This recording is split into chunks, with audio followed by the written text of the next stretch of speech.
Okay, so as mayor, I wouldn't have any real power. I would just be a councilman with a figurehead title, and that's really what being mayor is all about. You get to be a figurehead for the town. So if you elect me, the council will still be in charge. The whole municipal bureaucracy will still be there. It's just that I will be constantly voicing my radical libertarian message and maybe generate enough momentum to actually get some changes done. So here are the changes I would like to see locally within Canmore. Legalize marijuana. Once again, I actually don't have the power to do that, but it would be, I would ask, as my capacity as the mayor, as the figurehead, I would ask the RCMP not to bust pot smokers. Because the RCMP, they're members of our community, just like you and I. And I would just ask, just disobey orders. Just tell the provincial or federal governments, or whoever your higher up is, just be cool, man. Just ignore people who are smoking, growing, and trafficking marijuana. Okay, so the rabbits. Obviously, if a rabbit comes onto my property and no one's claiming ownership to it, it has become my property. So that's that. As long as my actions don't interfere with my neighbors or their property, their person or their property, then there's no reason to get a third party involved. Preventing future floods. It's a big one because we live in the Rocky Mountains. Expect flooding. It's happened in the town's history, and it's going to happen again in the future. So the best thing to do, any plans to mitigate property damage should be the responsibility of the property owners.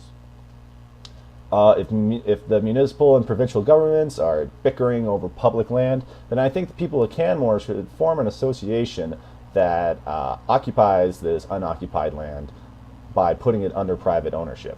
I don't mean like physically occupy it, just claim ownership to it. So this is now private property of this organization that will do this and that or whatever, because private owners have incentives to ensure the long-term sustainability of their land because it's their private property, as opposed to public land, which isn't really owned by anybody. It's just managed by bureaucrats who come and go. They look for self-interest just like you and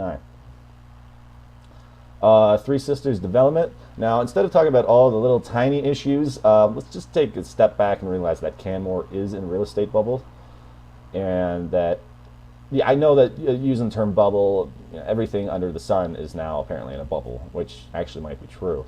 But the main argument is that the main argument against Canmore being in a housing bubble is that our experience isn't a 100% replica of what happened in the United States.